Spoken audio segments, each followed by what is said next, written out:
Welcome. In this lecture, I'm going to talk about what it means for a function to be injective. So suppose that we have a function. And so f, this is going to be f. So suppose that f from s to t, so these are sets, that is a function. So suppose this is a function. Then by definition, so here's the definition. We're going to have that, so f is going to be injective, so f is injective. Or another word for the same thing is one-to-one.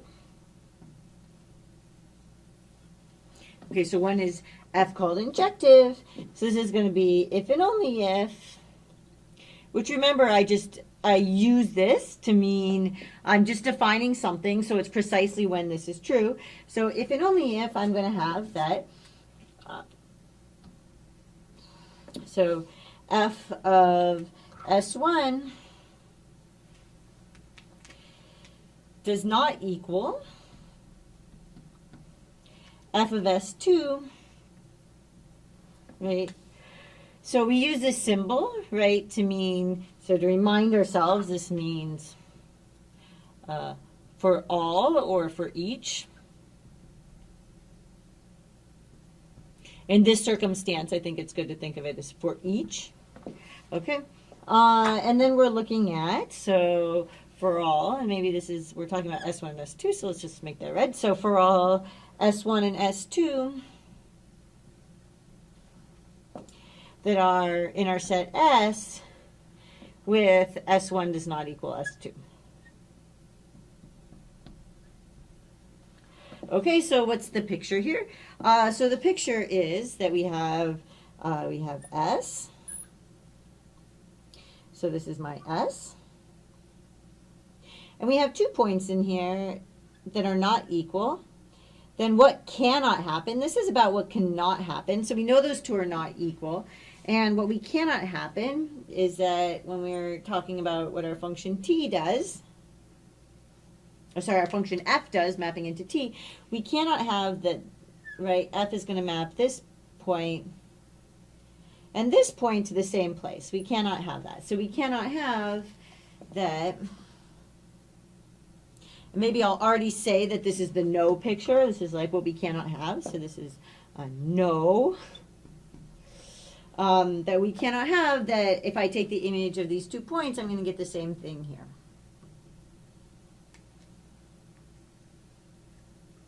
Or that they get mapped to the same place. Okay?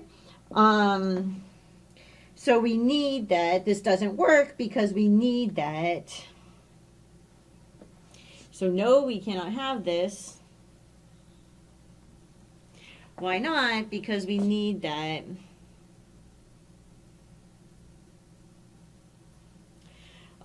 No 2 elements of S, so no 2 elements of S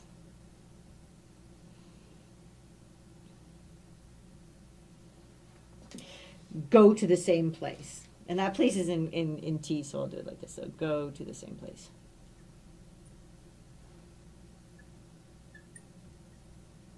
Okay.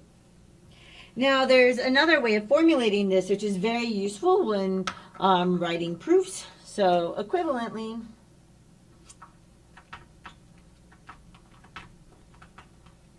and this is really what we use to prove this. So this is used to prove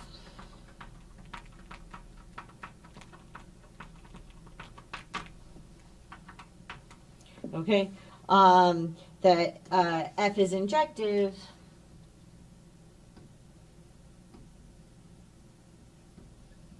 if and only if, when we have that the images are the same, we must have been talking about the same point S in the first place, i.e., so, right, this symbol, right, this symbol means implies.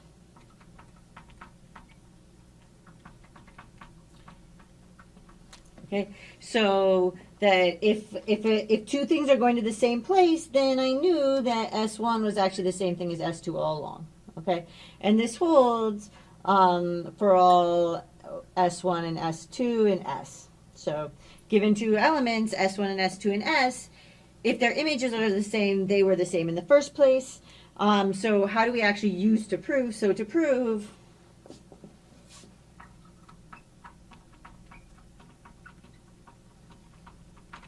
right, what am I going to do? I'm going to assume that we actually have this part. So we assume that. So we assume f of S1 equals f of S2. Right? And then we prove that in this circumstance, having assumed that this was true, we have that S1 equals S2. Okay, so injectivity. There's a lot of formalism in it, which is good. It's a good practice in getting used to formalism. It's saying really that no two elements get mapped to the same place. Their images under F cannot be the same unless they were the same thing in the first place. Proving it, usually you use the format of you assume that these were equal, and then you show that they must have been the same thing. So in a circumstance where these were equal, in a circumstance where f of S1 equals f of S2, then S1 equals S2. And depending on the circumstance, you would do that differently. But that's how the format of how you would prove that. I'm going to talk about doing this in a separate lecture because this is a very big and common confusion, is what is the difference between this and a function being well defined. So we'll actually address that directly in its own lecture. So I hope this made some sense and was a little helpful in figuring out how to prove these things, and I will see you in the next lecture.